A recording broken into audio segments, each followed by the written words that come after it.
Hello everyone, and welcome back to the channel. Today we're redelving into a case that is as baffling as it is heartbreaking: the disappearance of 73-year-old Margaret Ellison. It was a story that began on a seemingly ordinary morning and spiraled into a mystery that continues to haunt her family and community. It was March 9th, 2018, in Orlando, Florida. The sun was just beginning to rise, and inside the Ellison home, the familiar morning routine was underway. Robert Ellison was in the kitchen making a fresh pot of coffee, just as he did every day. His wife Margaret was nearby. They had been married for over 50 years, navigating life's ups and downs together. In recent years, that had included a new, unwelcome challenge. Margaret had been diagnosed with early-stage Alzheimer's 3 years prior. This condition had started to subtly rewrite the rules of their daily life. Margaret, a once vibrant and independent woman, had begun to have moments of confusion. She had a tendency to wander. These were usually short, aimless walks, often just a few houses down the street. She'd get a little turned around, a neighbor would spot her, and she would always be brought home safely. It was a source of constant worry for them that had become a manageable part of their new reality. On that particular morning, around 6 a.m., Robert turned from the coffee maker, perhaps to offer Margaret her first cup of the day. But the room was empty. He called her name. No answer. A chill must have run down his spine when he saw it. The front door was standing wide open. And there on the mat were Margaret's slippers. She had walked out into the cool morning air, barefoot. Panic set in. Robert immediately checked the immediate vicinity, calling her name, hoping this was just another one of her short walks. But as the minutes turned into an hour, a dreadful feeling began to solidify. This time was different. Margaret was gone. The authorities were called, and a search was launched immediately. The neighborhood was a close-knit community, and the news spread like wildfire. Friends and neighbors joined the search, their hearts heavy with concern for the gentle, gray-haired woman they all knew. The first crucial piece of evidence came from a neighbor's security camera. The grainy footage was chilling. It showed Margaret walking purposefully down the street, clad only in her housecoat. She wasn't just wandering aimlessly. She was holding something in her hand, clutching it tightly. As police enhanced the image, they identified the object. It was a framed photograph. This detail transformed the case from a simple story of a person with Alzheimer's wandering off into something much more poignant. The photo, the family later confirmed, was a cherished memory. It was a picture of Margaret and her son, taken at Lake Conway Park back in 1995. Tragically, her son had passed away years ago. Was she trying to find him? Was she lost in a memory, reliving a happier time, seeking a place of comfort and love that existed now only in that photograph? This new information gave the search a focus. Lake Conway Park. It was a long shot, but it was the only lead they had. Search and rescue teams, armed with canine units and all-terrain vehicles, descended on the area. They meticulously scoured a 10-mile radius around the park, combing through dense Florida woodland, checking the shoreline, and calling her name into the thick, humid air. For 2 long, agonizing days they searched. They found nothing. Not a footprint, not a piece of fabric, not a single sign that Margaret had ever been there. The trail had gone cold. Just as hope began to fade, a new lead emerged, one that would turn the entire investigation on its head. 3 days after Margaret's disappearance, a witness contacted the sheriff's office. A caller, a truck driver, had a startling piece of information. They remembered seeing an elderly woman matching Margaret's description. The location? Near a gas station on East Colonial Drive, a busy thoroughfare miles away from her home in Lake Conway Park.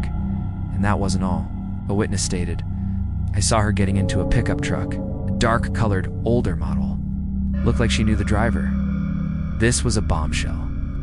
The image of Margaret wandering alone and confused was replaced by a much more alarming possibility. Had she been picked up? The witness described the interaction as calm. She didn't appear to be in distress. She seemed to get into the vehicle willingly, as if she recognized the person behind the wheel. Who was this mystery driver? Was it a good Samaritan, trying to help a woman they thought was lost? If so, why hadn't they come forward? Why hadn't they taken her to a police station or a hospital? The other possibility was far more sinister. Had someone with ill intentions taken advantage of her vulnerable state? The police were now faced with 2 competing theories. Theory 1. the Lake Conway theory. Margaret, lost in a powerful memory triggered by the photograph, tried to walk to the park. Overwhelmed by the journey, she succumbed to the elements in the vast, untamed wilderness. But the extensive search had yielded absolutely nothing, which made this theory less and less likely as time went on. Theory 2, the pickup truck theory. Margaret wandered to East Colonial Drive, was picked up by a driver known or unknown, and was taken somewhere else. This opened up a Pandora's box of possibilities. Was she with someone who was caring for her, unaware she was a missing person, or had she fallen victim to a predator? The police released a description of the pickup truck to the public, pleading for the driver to come forward. They re-interviewed the witness, trying to glean any additional details, a partial license plate, a decal on the window, anything. But the memory was fleeting, a snapshot from a busy road. The truck and its driver seemed to have vanished as completely as Margaret herself. Days turned into weeks, and weeks into months. The missing posters with Margaret's smiling face began to fade in the Florida sun. Her husband, Robert, was left in an agonizing limbo, replaying that morning over and over in his mind. What if he had turned around a second sooner? What if he had locked the door?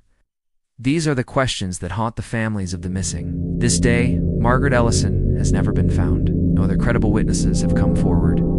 The driver of the pickup truck has never been identified. It's as if on that March morning, a 73-year-old grandmother stepped out of her life and into thin air. The case of Margaret Ellison is a stark reminder of the unique challenges and dangers faced by those living with Alzheimer's and their caregivers. It's a story with a destination but no known journey. Was she trying to find her son in a place of cherished memories? Or did she encounter a stranger on a busy road who held the key to her fate? We simply don't know. The photograph she carried is the only clue to her state of mind, a symbol of a mother's undying love, a love so strong it may have led her on her final mysterious journey. This remains an open and active investigation. If you have any information, no matter how small it may seem, about the disappearance of Margaret Ellison or the dark-colored pickup truck seen on East Colonial Drive in Orlando in March of 2018, please contact the Orange County Sheriff's Office. Your family deserves answers. Thank you for joining me to explore this deeply moving case. It's important to keep these stories alive and to remember the faces of the missing. If you found this video informative, please consider liking it and subscribing to the channel for more content. Stay safe, and I'll see you in the next video. The search for Margaret Ellison was already in its fourth day when Detective Elena Morales took over the case. By this point, the initial flurry of activity had started to wane, a grim acceptance settling over the search parties. Hundreds of volunteers, their faces etched with a mixture of hope and exhaustion, had meticulously combed through every inch of the nearby parks, their flashlights cutting through the dense foliage. They had checked every nondescript motel and every lonely rest stop along the interstate, showing Margaret's photo to tired clerks and long-haul truckers. The result was always the same. A shake of the head, a sympathetic but unhelpful glance. There was simply no trace of the elderly woman. It was as if she had vanished into thin air, leaving behind only a void of unanswered questions and the growing despair of her family. For Detective Morales, stepping into a cold case was familiar territory. She spent her first day buried in paperwork, poring over witness statements, timelines, and search grids. She knew that somewhere in this mountain of information, there had to be a loose thread, a tiny detail someone had missed. She re-interviewed the initial officers on the scene, hoping a fresh perspective might jog a forgotten memory, yet nothing. The case was a perfect, maddening blank slate. Just when it seemed the investigation had hit a permanent wall, a junior officer, re-examining the list of businesses along Margaret's last known route, suggested pulling CCTV footage from a wider radius. It was a long shot, but they were out of options. They started with a small, unassuming gas station on East Colonial Drive, a place most had overlooked. And that's when they finally caught a break. The grainy, time-stamped footage was their first real lead in days. On the screen, the digital clock ticked to 6:42 a.m. on the morning Margaret disappeared. A silver pickup truck, sleek and modern, pulled smoothly to the curb, its engine humming quietly in the early morning light. The station was just beginning to stir, but the street was mostly empty. Then, she appeared. On the very edge of the frame, almost out of sight, was Margaret Ellison. She was exactly as her family had described her, frail, a little unsteady on her feet, but with a determined set to her shoulders. In her hand, she clutched that now famous photograph of her son, Daniel, the one she carried with her everywhere. A worn and faded link to a past she couldn't let go of. She stood on the pavement for a heart-stopping moment, hesitating. You could almost see the conflict on her face, a flicker of uncertainty. Was she second-guessing her decision? Was she about to turn back? But then, as quickly as the doubt appeared, it vanished. She took a deep breath, walked to the passenger side of the silver truck, and opened the door. Without a backward glance, she got in. The truck pulled away just as smoothly as it had arrived, disappearing from the camera's view within seconds. The entire interaction had lasted less than a minute. Morales and her team watched the clip over and over, their excitement mounting. This was it. This was the key. They zoomed in, trying to get a clear look at the driver, but it was nearly impossible. The person behind the wheel was a ghost, a silhouette. Dark sunglasses obscured their eyes, and what looked like blue medical scrubs covered their body. It was a deliberate, effective disguise. The driver had clearly taken precautions not to be identified. Frustration quickly replaced the initial elation. The driver was an enigma, but the truck wasn't. Morales focused on the license plate. The angle was bad and the image was blurry, but they could make out parts of it. It's after hours of careful analysis with the forensics lab, they managed to enhance the image just enough. The plate was partially visible, K947F. It wasn't the whole number, but it was a start. Morales ran the partial plate through the DMV database, a search that could yield thousands of potential matches. The system churned, spitting back a list of every registered vehicle in the state with those characters. The team began the painstaking process of cross-referencing each one, eliminating trucks that didn't match the silver color or the make and model. After hours of meticulous work, they narrowed it down. One entry stood out. The partial plate was a match for a 2006 Ford pickup truck, registered to a woman named Nora Jensen. The name meant nothing to Morales at first, just another name on a long list. But as they dug deeper into Nora Jensen's background, the pieces of the puzzle began to click into place with an unnerving precision. Nora Jensen was 42 years old, and her profession was listed as a home nurse.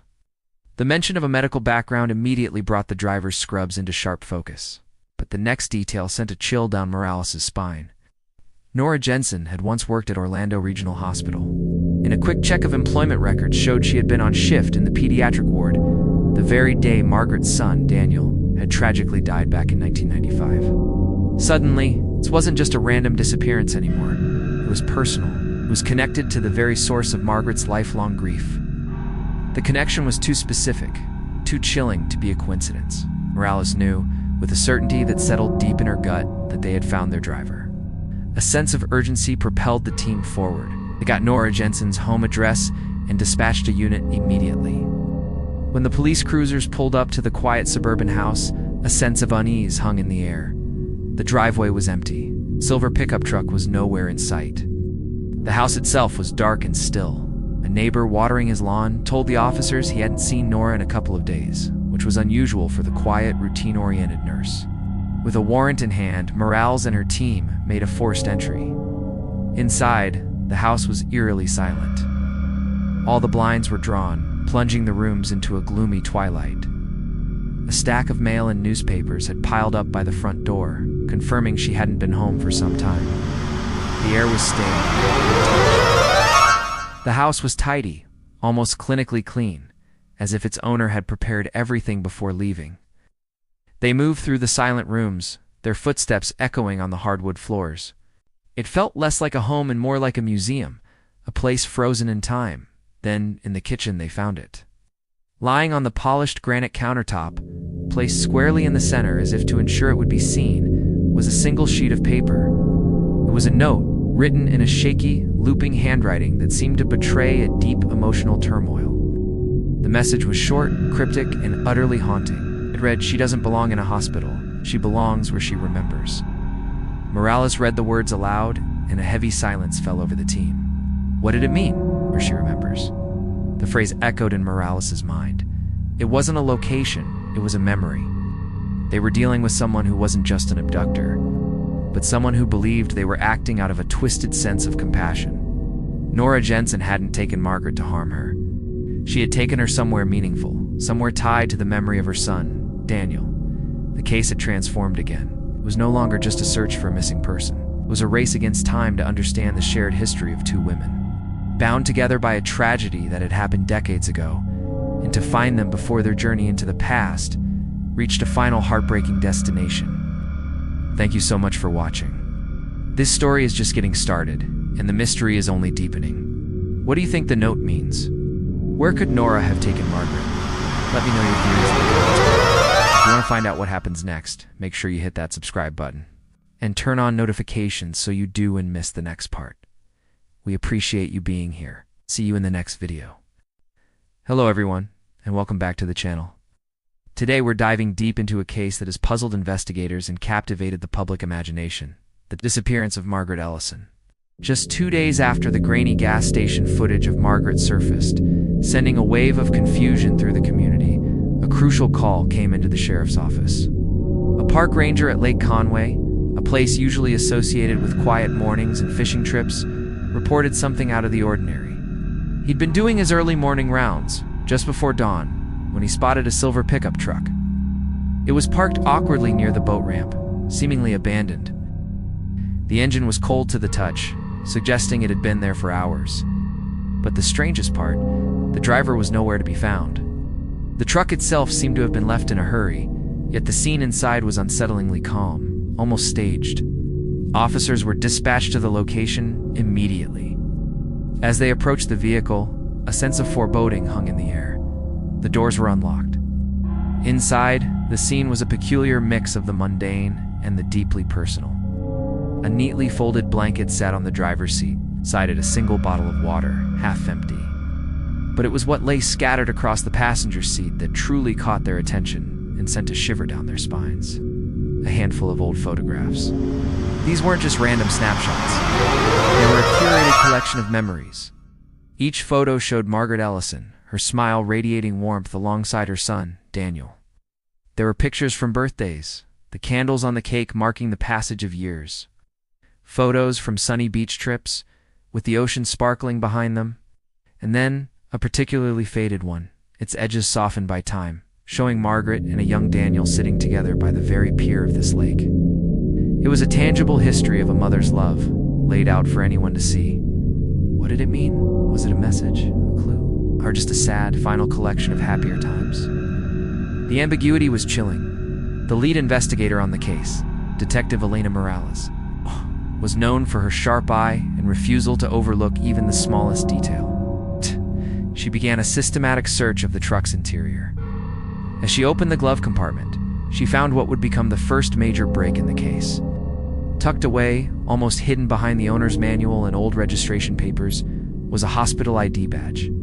The plastic was worn, the photo slightly faded, but the name was clear. Nora Jensen, RN, Orlando Regional. The name immediately rang a bell. Nora Jensen.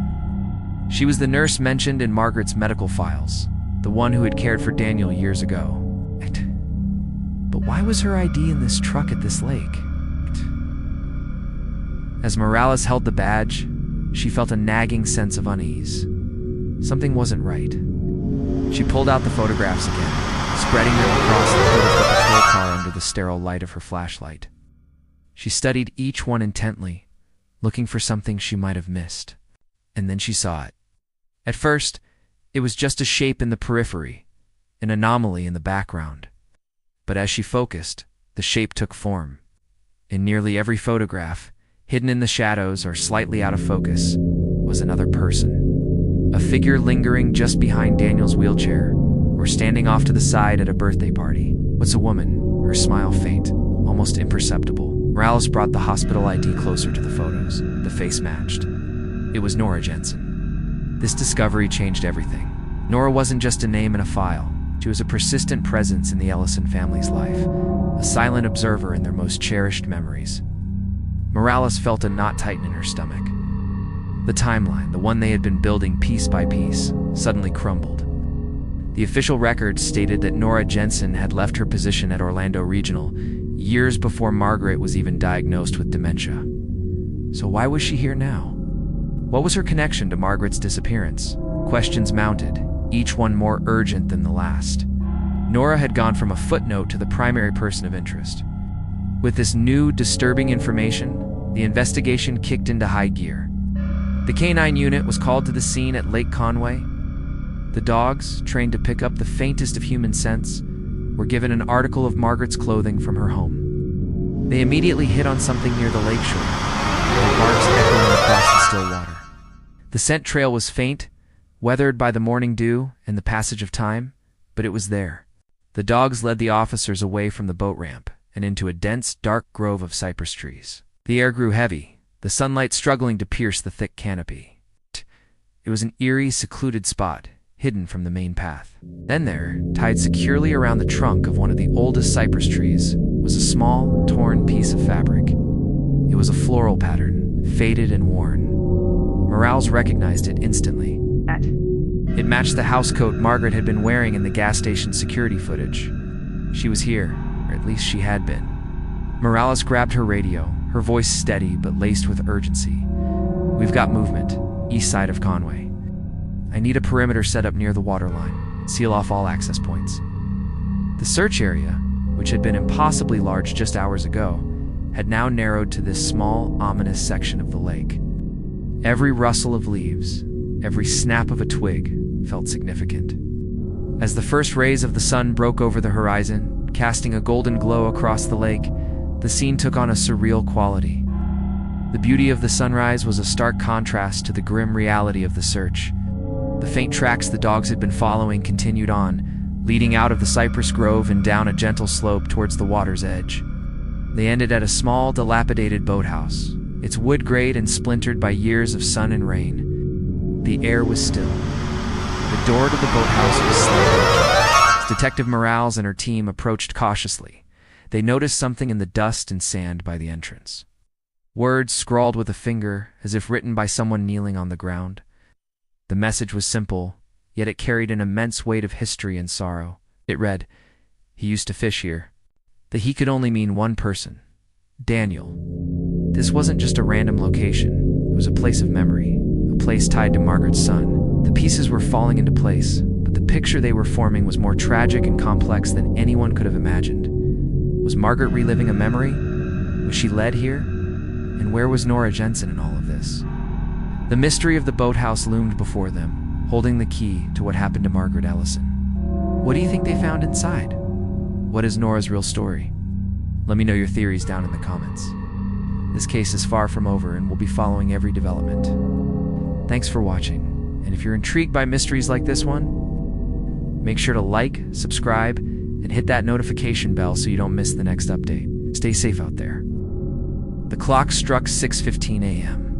A thick, ghostly mist blanketed Lake Conway, clinging to the surface of the water like a shroud. The air was heavy, still, the kind of silence that feels like it's holding its breath. Detective Alina Morales led her search team through the dense woods, their boots sinking into the damp earth. After hours of searching, a shape finally emerged from the gloom. A small, dilapidated wooden cabin, half collapsed, looking like a relic from the long-forgotten fishermen and tall tales. As they approached, a soft, muffled voice drifted from within. It was a murmur, almost a hum, but it was enough. Hope, sharp and sudden, cut through the morning chill. Morales signaled her team to hold back. She drew her weapon, her heart pounding a steady, heavy rhythm against her ribs. With a gentle push, the rotting door groaned open. The scene inside was surreal. There, on a worn-out sofa, sat Margaret Ellison. She was wrapped in a thick wool blanket, her frail form looking almost childlike. She was the woman they'd been searching for all night, the elderly Alzheimer's patient who had vanished from her home. But she wasn't alone. Across from her, on a rickety wooden chair, sat Nora Jensen, her caregiver. Nora's hands trembled violently as she clutched an old, faded photograph. Margaret looked, calm. There was a distant look in her eyes, a familiar emptiness that Morales had seen in so many Alzheimer's patients. But she was safe. That was all that mattered. For now, Morales lowered her weapon slightly, her voice steady but gentle. "Margaret, it's Detective Morales. We've been looking for you." Margaret's head turned slowly, her movement sluggish, as if moving through water. Her gaze was unfocused, clouded. She looked at Morales, but it was clear she was seeing something or someone else entirely. "Am I late?" she whispered, her voice a fragile, papery sound. "Am I late for his birthday?" Nora looked up from the photograph, her face a mask of exhaustion and despair. Tears streamed down her cheeks, catching the first weak rays of dawn filtering through the grimy window. "She kept asking," Nora choked out, her voice breaking. "She kept asking where her son was. All night. I didn't know what to do, I thought. I thought if I brought her here, she would remember. Maybe. Maybe she'd finally forgive me." A cold knot tightened in Morales' stomach. This wasn't just a case of a patient wandering off. This was something else, something much older and darker. "Forgive you for what, Nora?" Morales asked, taking a careful step into the cramped room. The air was thick with the smell of damp wood and something else. "Regret," Nora didn't answer. Instead, she held out the photograph with a shaking hand. Morales took it. It was a picture of a young boy, maybe 10 years old, with a wide, gap-toothed grin. He was standing by the edge of this very lake, a fishing rod in his hand, the sun glinting in his hair. "Daniel," Nora whispered. "That's Daniel, her son." Morales felt the pieces clicking into place, forming a picture she didn't want to see. She knew from the case file that Margaret's son had died tragically young, a hospital accident years ago. Nora's confession came out in a torrent of guilt, words she had clearly held inside for years. "The day he died," she began, her voice cracking under the weight of the memory. "I was his nurse. I was supposed to check his monitor. It was a long shift. I was tired. I told myself it was just for a minute, just one little mistake." He trailed off, her body racked with a sob. But when I came back, it was too late. She looked at Morales, her eyes pleading for some kind of understanding. At the hospital after they told her, she looked at me. Just for a second, but I saw it. She knew. She knew it was my fault. I've seen that look every night in my dreams ever since. Morales' gaze shifted from Nora's tormented face to Margaret, still sitting serenely on the sofa. Was this Nora's twisted attempt at an apology?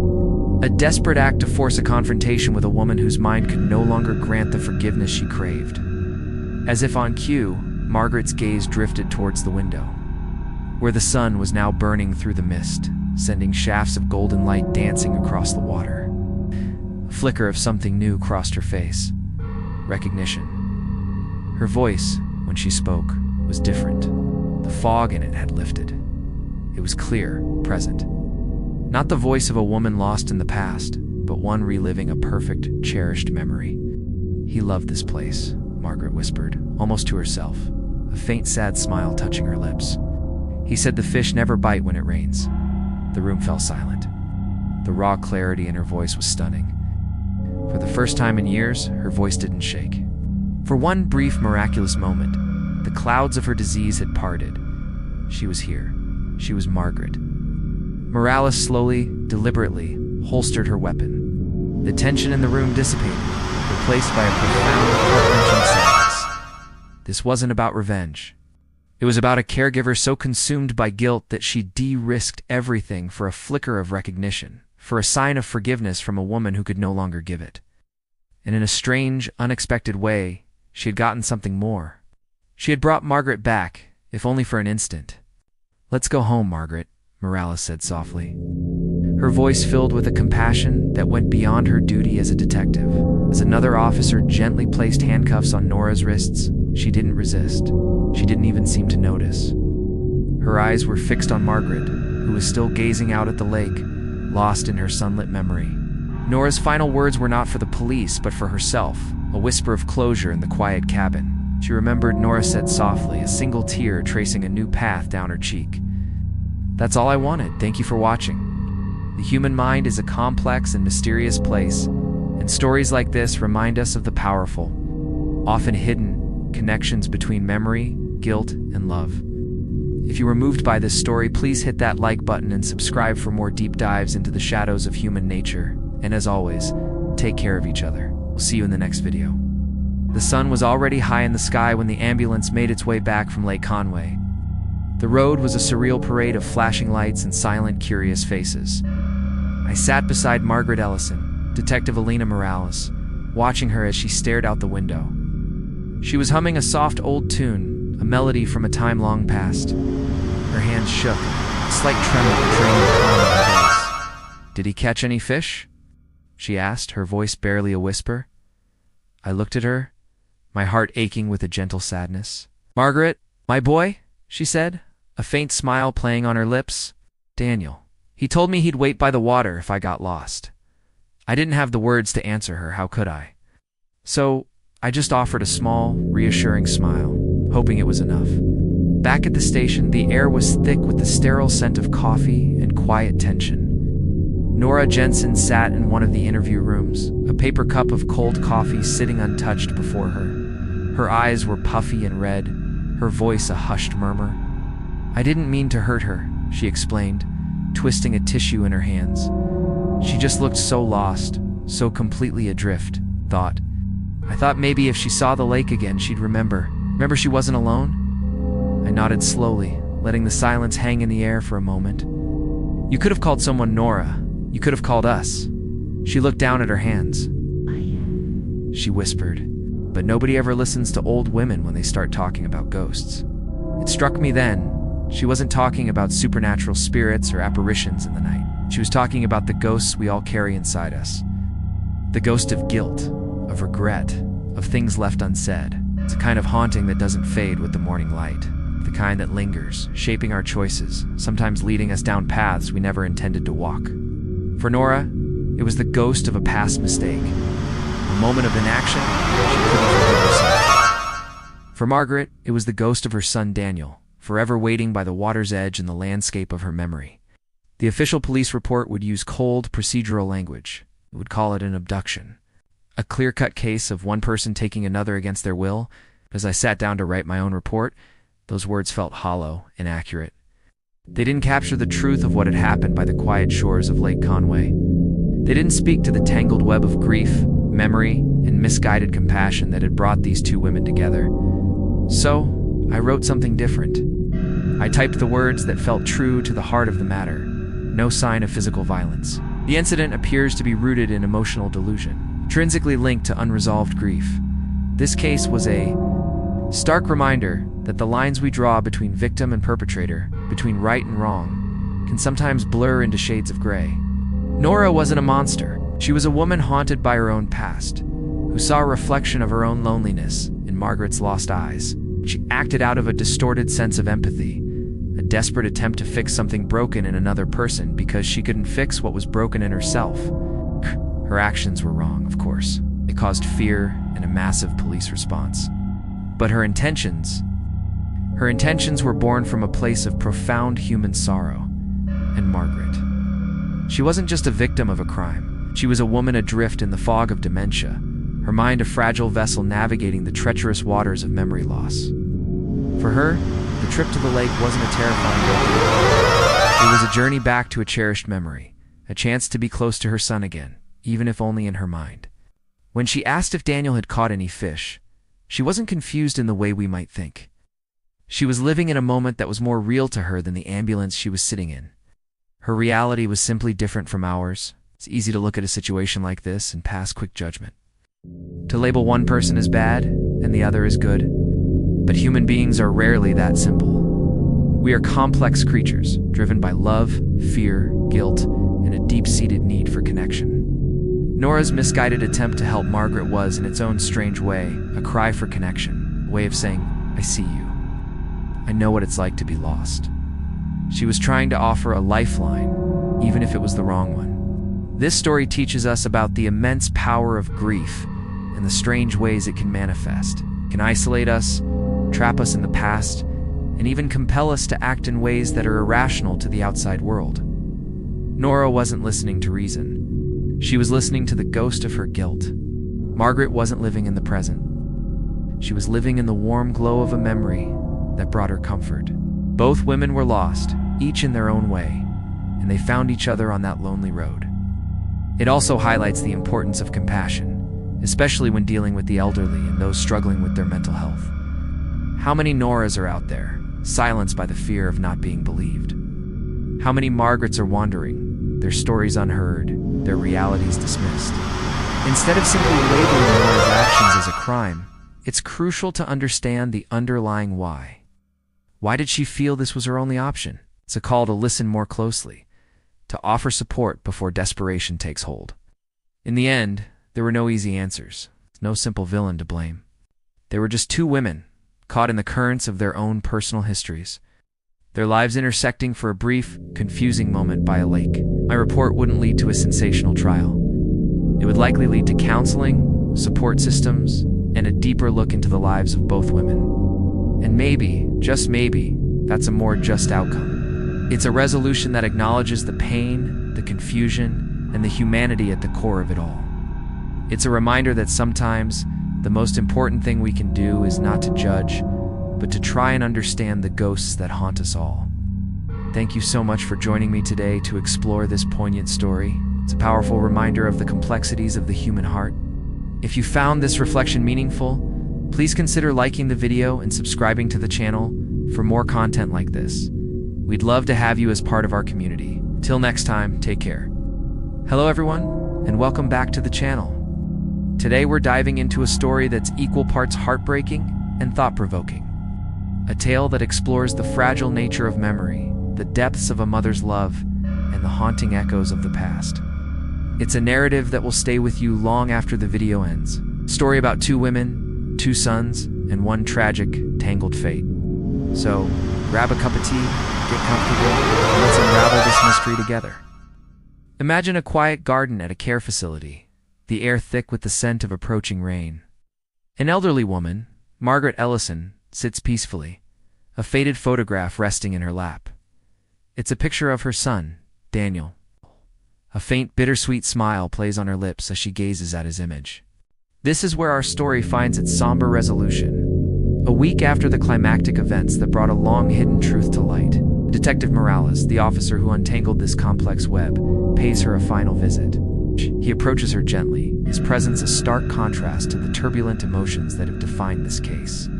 "How are you feeling today, Margaret?" he asks, his voice soft. She looks up, her eyes momentarily clear. "Better," she replies simply. Her finger traces the edge of the photograph. "That's my Daniel," she says, a familiar refrain, but this time it feels different. There's a newfound peace in her tone. He liked to sit by the lake and watch the sun go down. This small detail, this lucid memory, is a victory. It's a flicker of the mother who existed before grief and confusion clouded her mind. Morales understands the weight of this moment. He's not just seeing a victim, he's seeing a woman reclaiming a piece of herself. He nods, offering the only comfort he can. "He'd be proud of you." And for a fleeting second, Margaret's smile is not just faint. It's radiant, clear and steady. It's a glimpse of the woman she once was, a mother whose love for her son has, in its own way, endured the ultimate test. Then, just as quickly, the moment passes. Her gaze drifts away past the facility's fence, toward a small pond reflecting the overcast sky. Her mind once again wandering into its own private world. Meanwhile, miles away, another chapter closes. Nora Jensen, the woman at the heart of this tragedy, is transferred to a mental health facility. Her journey is one of immense turmoil, a life derailed by a loss she couldn't bear. As officers process her belongings from the remote cabin where she lived, they find a single, telling piece of evidence. It's a photograph, one she took from Margaret's home. But it's the back of the photo that tells the real story. In Nora's own handwriting, a simple, chilling sentence is inscribed. She remembered him. These 3 words are the key to everything. They reveal Nora's twisted motivation, a desperate, misguided attempt to give Margaret's son the remembrance she felt her own son was denied. It wasn't about malice in the way we typically understand it. It was about a shared, unbearable grief that manifested in a deeply disturbed act. Nora didn't want to erase Daniel. She wanted to give him a legacy, even if it was a stolen one, because in her fractured mind, it was the only way to honor the memory of her own lost child. She saw in Margaret a kindred spirit, another mother hollowed out by loss. In her own way, she was trying to fix what she perceived as a cosmic injustice, forcing the world and Margaret to remember a boy, any boy, as she remembered hers. That night, as if to wash the city clean, a storm rolls over Orlando.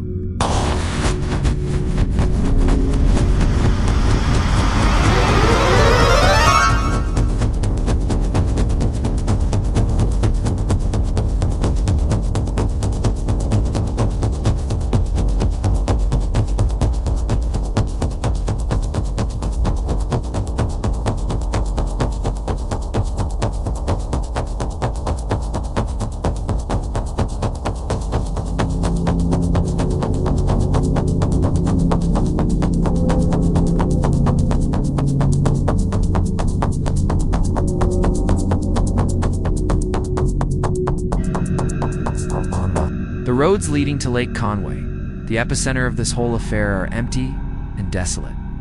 For a brief, dramatic second, a bolt of lightning cracks across the sky, illuminating the landscape. And in that flash of white light, the old boathouse stands silhouetted against the dark water. It's a place of secrets, a place of sorrow. Inside, everything is just as it was left. The air is still and heavy. On the worn couch, a blanket lies neatly folded. It's a simple, domestic detail, but it's loaded with meaning. It looks as if it's waiting.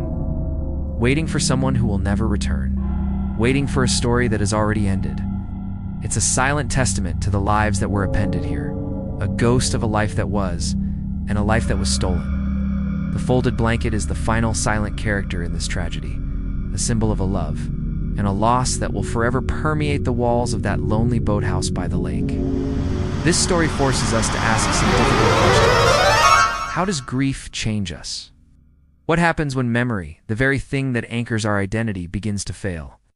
Margaret's journey, though tragic, ends with a glimmer of peace. She has found a safe place, and in her moments of clarity, she holds on to the pure, simple love for her son. Nora's path, however, leads to a different kind of confinement, one of the mind as much as of the body. Her actions, born from a place of unimaginable pain, serve as a dark reminder of how trauma can warp our sense of right and wrong. And the boathouse. It remains a silent monument, a place where two stories of maternal love, however different, collided with devastating consequences. The folded blanket isn't just a blanket, it's a symbol of care, a final act of a mother, whether real or imagined, that now sits waiting in an eternal, quiet stillness. It's a powerful, haunting image that perfectly encapsulates the profound sadness and complexity of this entire case. It shows us that some places, just like some memories, become forever marked by the events that transpired there, holding the echoes of love, loss, and the desperate human need to be remembered. Thank you so much for joining me on this deep dive. It's a story that really makes you think about the human condition and the powerful, sometimes destructive force of love. What did you think? Which part of the ending resonated with you the most? Let me know in the comments below. I love reading your thoughts and perspectives. If you found this story as compelling as I did, please consider giving this video a thumbs up and subscribing to the channel for more content like this. It really helps support our community. Until next time, stay safe, stay curious, and take care.